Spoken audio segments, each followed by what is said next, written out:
diz assim: pois recebi do Senhor o que também lhes entreguei, que o Senhor Jesus, na noite em que foi traído, tomou o pão, e tendo dado graças, partiu e disse: isso é o meu corpo que é dado em favor de vocês, façam isso em memória de mim.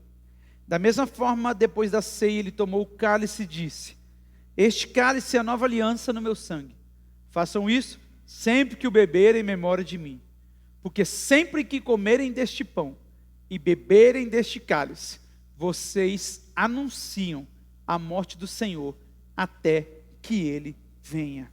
Amém? Fala para quem está ao seu lado assim, ó: tem lugar à mesa. Fala com fé agora para outro, vai: tem lugar à mesa. Amém.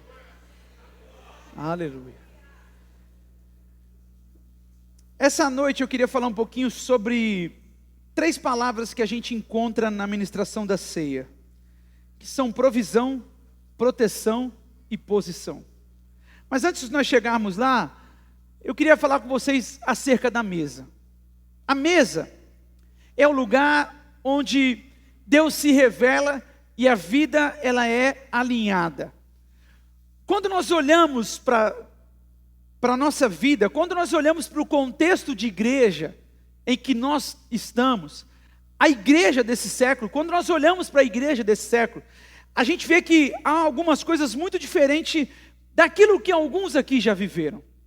Eu não sei você, mas eu vivenciei o tempo da igreja em que o pastor pregava de paletó, podia estar 140 graus que ele pregava de paletó, e gravata, e a Bíblia debaixo do braço, e a gente definia o que era crente e o que era não crente, com a roupa que ele vestia. E hoje, se nós não tomarmos cuidado, nós queremos ser aquele tipo de cristão que veste qualquer tipo de roupa e diz não tem nada a ver, posta qualquer tipo de foto e diz não tem nada a ver. Deixa eu te falar, tem muito a ver, irmão, porque as pessoas estão olhando para a gente e dizendo, é isso mesmo, posta uma foto nesse sentido e ainda põe um versículo bíblico. Há cristãos que se converteram e o guarda-roupa deles ainda não mudou, e a gente entende que a mudança do guarda-roupa não é uma mudança de dia para noite, ela é uma mudança progressiva, mas alguns outros não mudaram, e aí a gente olha para alguns cristãos e a gente nos impressiona. Por quê? Porque a gente precisa ver uma mudança exterior de um aspecto que começou interiormente. A Bíblia, ela fala de uma transformação interior que reflete no exterior. O coração alegre, a formoseia onde? O rosto. Então não tem como a gente ter um guarda-roupa no domingo e um guarda-roupa na segunda. Na verdade, o guarda-roupa do domingo deveria servir para todos os outros dias. Porque se você não tem coragem de usar uma roupa, de vir aqui no culto, você não deveria usar coragem de usar essa roupa fora daqui desse ambiente.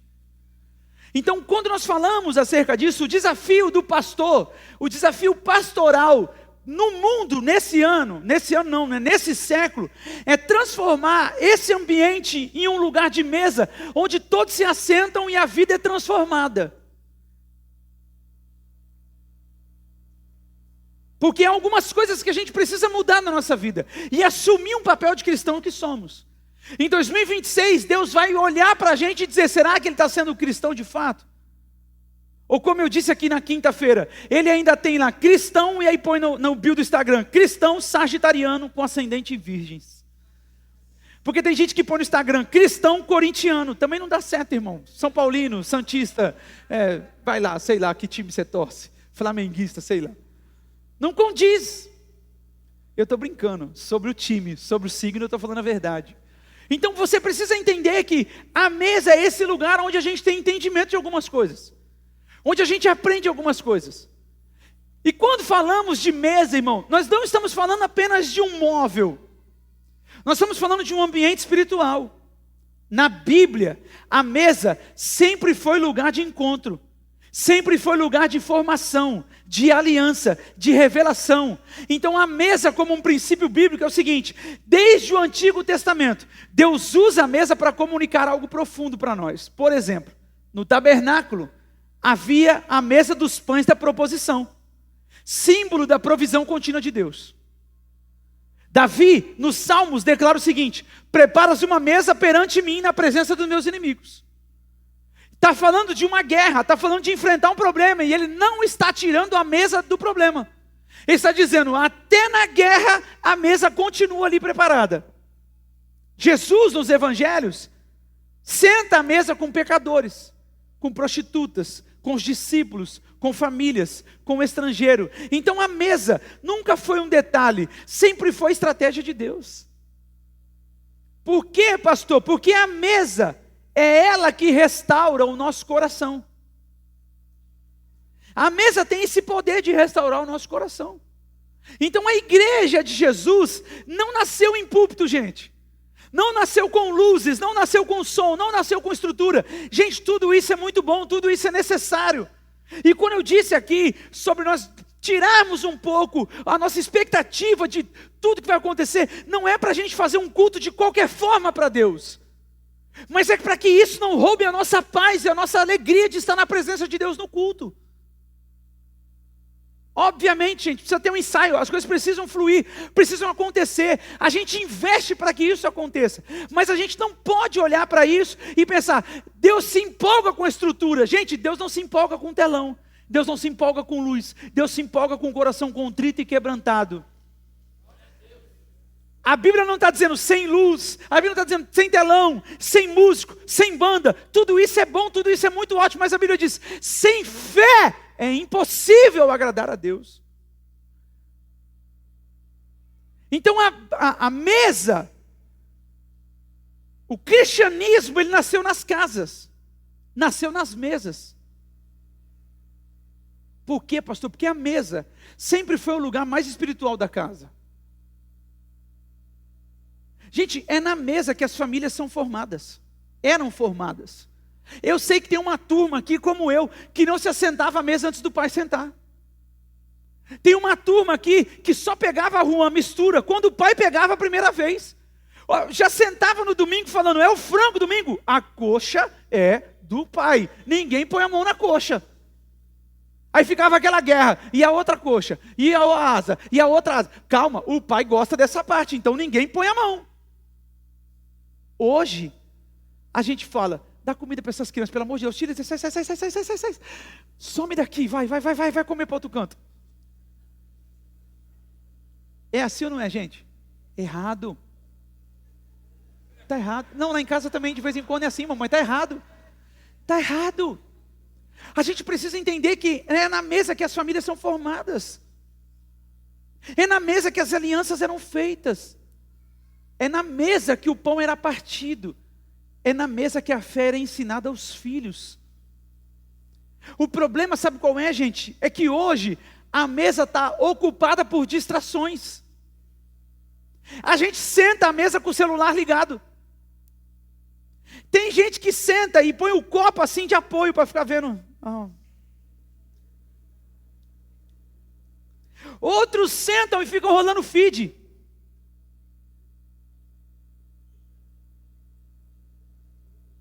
Tem gente que ainda prefere comer na frente de uma televisão.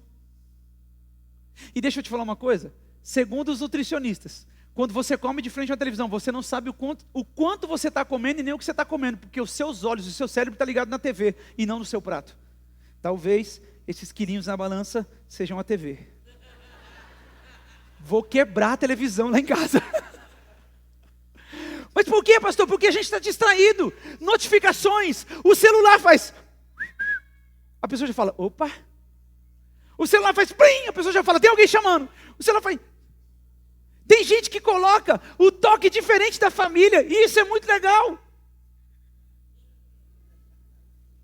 Porque ele fala, cara, se tocou diferente é importante, é minha família.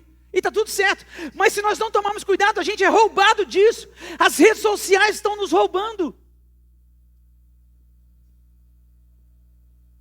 O que deveria ser um ambiente de comunhão, virou um ambiente de distração.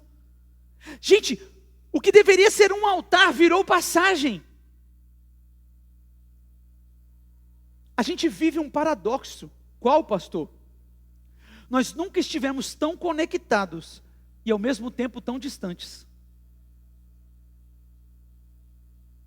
A ceia, a mesa na ceia, a ceia nos confronta em amor, dizendo o seguinte: para, desliga, sente-se, esteja presente.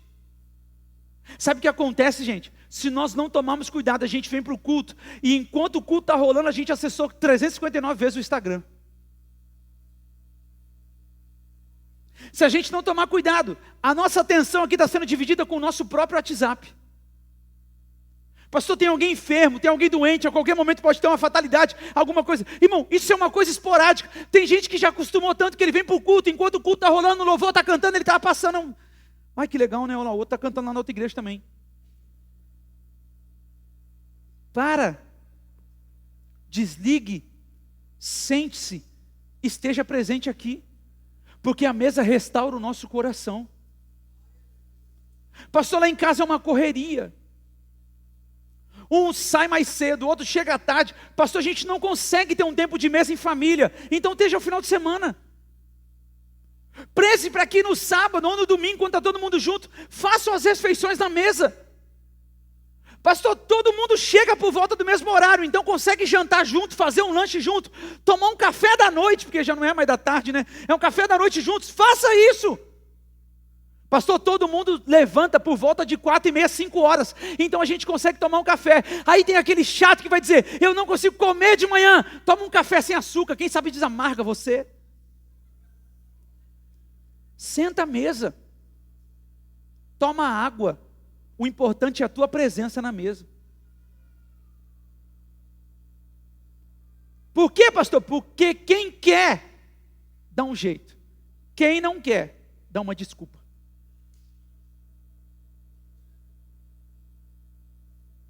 Então talvez hoje, Deus não queira levar a gente num lugar novo.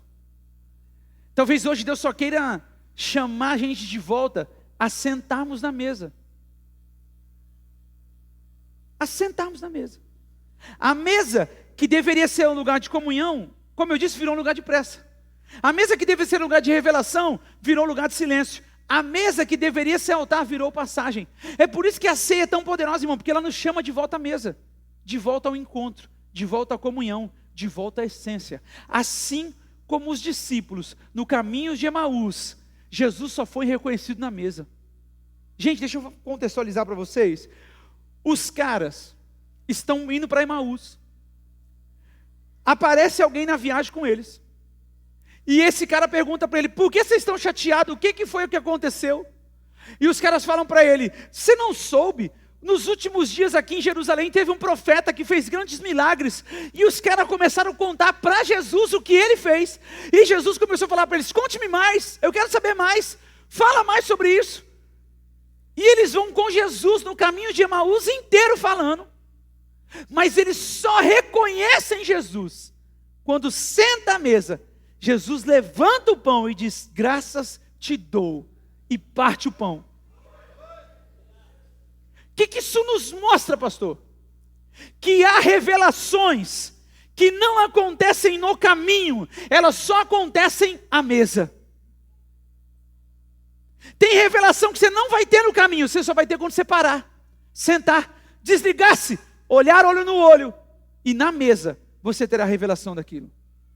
Por quê, pastor? Porque é na mesa que Jesus se revela, é na mesa que o coração volta a queimar, é ali na mesa que eles falam, o nosso coração estava queimando, não era ele que estava com a gente, é na mesa que a fé é reacesa, a esperança é restaurada. Hoje na mesa da ceia, Ele quer fazer o mesmo por nós, reacender a sua chama, restaurar a sua fé, levar você de volta àquele lugar que não era para você nunca ter saído.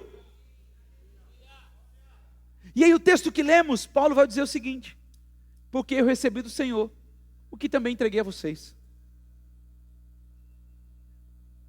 Olha lá, ó.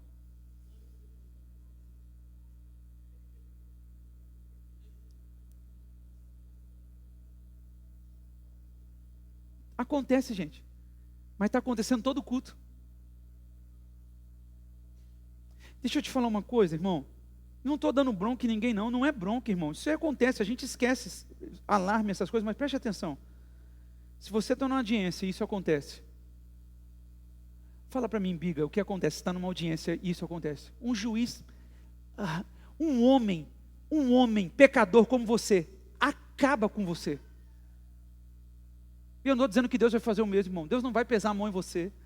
Não vai queimar seu celular. Eu vou orar para Deus queimar seu celular. Eu vou orar para Deus queimar seu celular. Não. Eu só quero que você esteja atento ao que o Senhor está fazendo. Tem gente que não recebe porque não está ligado no culto. Isso aqui é um culto. Isso aqui é um culto. Isso aqui é um culto. Pastor, eu quero anotar a mensagem. Eu não tenho o costume de trazer caneta. Então bota o celular em modo avião. Abre o bloco de notas. Abre aquele grupo do Zap que é só você e anote. Não há problema algum. Mas entende que você está num culto. Se desligue. Não é para dormir na cadeira, irmão. Porque teve gente que... É para desligar daquilo que está querendo roubar a sua atenção. Gente, você já percebeu que a gente vive no corre? É corre para lá, corre para cá. Júnior, é corre para lá, corre para cá. Corre, corre, corre, corre, corre. E Jesus está falando, para. Não é a correria aqui. Aqui não é correria. Aqui não é o tanto que você corre, aqui é o tanto que você ora. Aqui não é o tanto da tua expertise, aqui é o tanto que você lê a Bíblia. Aqui não é o tanto que você pode, é o tanto que você jejua. Então para. Você está num culto. A gente está num culto. Essa é a casa que é chamada casa de oração, não é a tua casa. Não é a minha casa. Então vamos nos desligar lá de fora e entender, eu estou num ambiente onde Deus faz. Paulo está falando isso, eu estou ressignificando, eu estou trazendo o significado da mesa para vocês. Eu ouso a dizer que tem cristãos aqui de anos que não sabem por que toma ceia. Toma porque é um ritual. Não tem noção da importância da ceia. Não tem noção do culto de ceia. Não tem noção do poder do pão e do suco de uva, que são corpo e sangue de Cristo. Porque a gente foi entrando nesse corre, vai.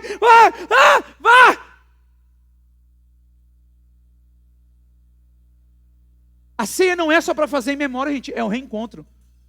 Não é só um rito, um relacionamento. Não é só uma tradição, é uma revelação viva. A mesa da ceia fala de aliança, de identidade, de revelação. Gente, é na mesa da ceia que nós lembramos quem Jesus é. É na mesa da ceia que a gente lembra o que Ele fez. É na mesa que nós lembramos quem somos. Por quê, pastor? Porque Jesus continua se revelando à mesa. E todas as vezes que a gente senta com o coração aberto, Ele faz arder de novo aquilo que o caminho tentou apagar de mim e você. Os discípulos no caminho de Emaús estão chateados com o que aconteceu. Estão indo embora falando, cara, não deu certo, velho, azedou, o negócio ficou ruim. Quando eles sentam à mesa, ele fala, o nosso coração não queimava, os nossos olhos não faziam, a gente não viu, a gente precisa disso de novo. Dentro desse contexto de mesa, dentro desse contexto de revelação divina, dentro desse contexto de ceia, tem 3 coisas que a gente precisa aprender. Primeiro, nosso Deus é um Deus de provisão. O próprio Senhor diz o seguinte, eu sou o pão da vida. Jesus é o pão que nos sustenta. Porque em 1 Coríntios ele vai dizer o seguinte, no capítulo 11, este é o meu corpo que é dado por vós. Este é o corpo que é dado por vocês. Então a ceia lembra a mim e a você que Jesus é provisão perfeita. Ele se entrega como pão, Ele se dá como sustento, Ele supre a fome da alma, do espírito e até da vida prática. Onde Jesus está, irmão, não falta pão. Na multiplicação, Ele mostrou que faz muito com pouco. Na última ceia, Ele mostrou que Ele mesmo é o pão. Eu sou o pão vivo que desceu do céu. A ceia declara isso. Eu tenho tudo o que eu preciso, porque eu tenho a Cristo. A provisão está comigo, com você, nós temos o Senhor. Fala assim comigo, Jesus é o pão da provisão. Jesus é o pão da provisão. Uma segunda coisa que a gente aprende, Jesus é proteção. Ele diz assim, ó, o sangue nos cobre, nos livra e nos sela. E ele diz assim, ó, este cálice é a nova aliança no meu sangue. O que ele está dizendo? Eu estou substituindo toda oferta de animal. Eu estou pagando o preço e estou dizendo, o meu sangue agora é o que vocês precisam. Gente, nada protege como o sangue de Jesus. Irmão, não tem óleo de unção, não tem nada. Nada nos protege como o sangue de Jesus. O sangue não é simbólico, irmão, ele é espiritual. O sangue nos separa do domínio das trevas. O sangue nos cobre da acusação. Há um pregador, e eu não me lembro agora quem é ele, irmão. Eu já devia ter pesquisado o nome desse cara, que eu esqueço toda hora. Eu não sei se é John Wesley, se é John Stott. Há um pregador, John Stott, que ele fala que um dia ele estava no escritório da casa dele, lendo a Bíblia, num período de devocional, e ele escuta um barulho na sala. Ele fala, deve ter caído alguma coisa deve ter acontecido. E ele continua orando, lendo lá, e aí ele escuta o barulho novamente, ele fala, o que será que está acontecendo? Quando ele abre a porta, Satanás está sentado no sofá da sala dele, e aí, esse manuscrito diz o seguinte, que John Stott olha para o diabo e fala assim, Juan, eu achei que era alguém mais importante. Aí o diabo olha para ele e fala, eu sei que você está em oração, lendo as escrituras, mas eu estou aqui com todos os seus pecados e as acusações contra você. E ele disse que o diabo solta um pergaminho em direção a ele, e esse pergaminho abre e vai até ele, com todos os pecados de John Stott.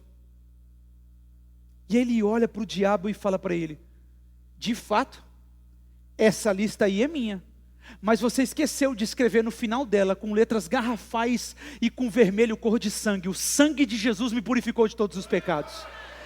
O sangue de Jesus nos cobre de toda acusação. O sangue nos coloca em segurança espiritual. No Egito, a praga da morte do primogênito, ele diz, sacrifica o cordeiro, passa o sangue nos umbrais da porta. O anjo da morte que passar e verá o sangue, ele passará por cima, ele não vai matar ninguém. A ceia, nós estamos dizendo, eu estou debaixo do sangue do cordeiro. Este é o corpo e o sangue. Quem bebe tem parte comigo, quem não bebe não tem parte comigo.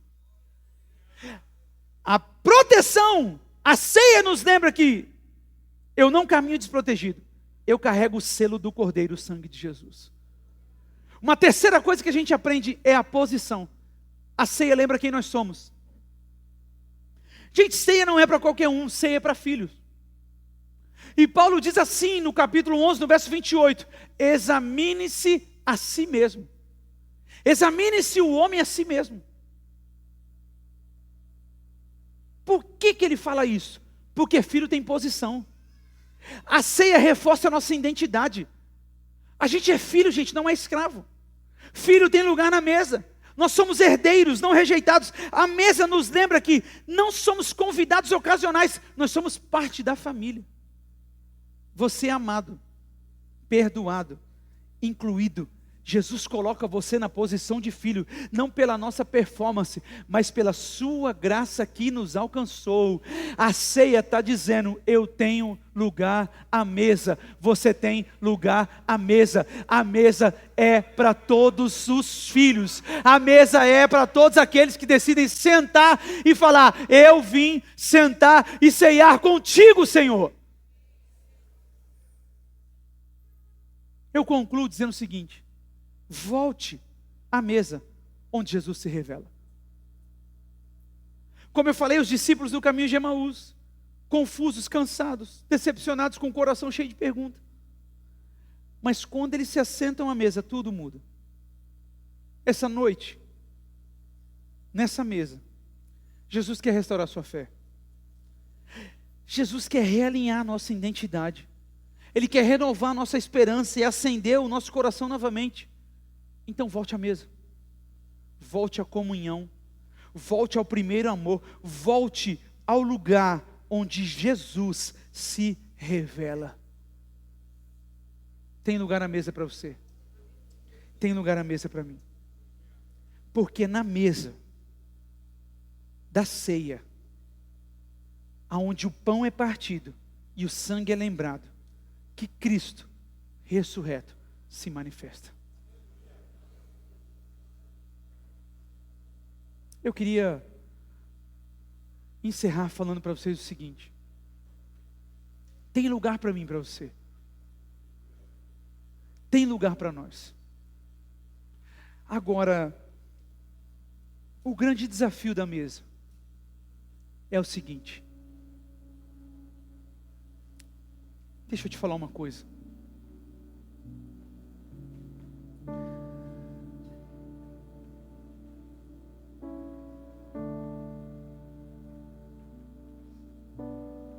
Como toda grande família, não era tudo que você concordava na sua casa.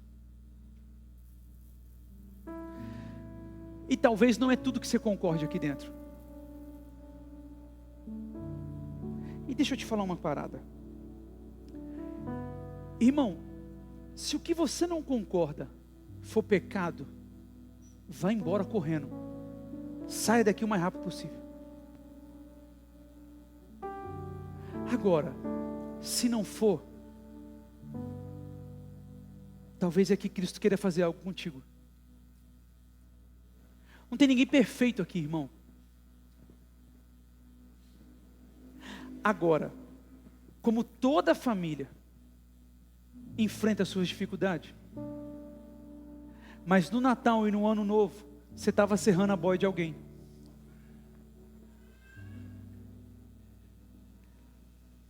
Então, se não for pecado, irmão, diminua sua expectativa. Está tudo bem. Tem coisa também que eu não concordo que algumas pessoas fazem. E eu tenho que dizer, não é pecado, gente, está tudo bem, vamos lá, está certo. Deixa a pessoa. Então, sente à mesa. Porque na tua família, você não admite que fala mal. Porque alguma vez você já ouviu seu pai e sua mãe dizendo, não cuspa no prato que comeu. Como pastor, eu queria dizer para você, não cuspa no cálice que você toma ceia.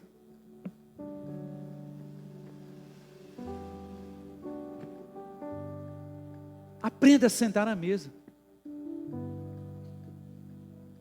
Aprenda a se abrir para o que o Senhor quer fazer. Eu dou graças a Deus, gente, que a igreja atualizou, que algumas coisas mudaram, porque algumas coisas não cabiam para esse tempo. Mas como eu disse, Jesus está na mesa. E a gente? Nós vamos cantar uma canção. E enquanto a gente canta essa canção, se você não pegou o cálice, você vai poder sair do teu lugar e ir lá atrás com os oficiais pegar o cálice. E você vai, se você conhece essa canção, você vai cantar ela junto com a gente. E daqui a pouco nós vamos ceiar todo mundo junto. Então eu queria que você ficasse de pé em nome de Jesus. Eu queria que você fechasse seus olhos, pode cantar o louvor.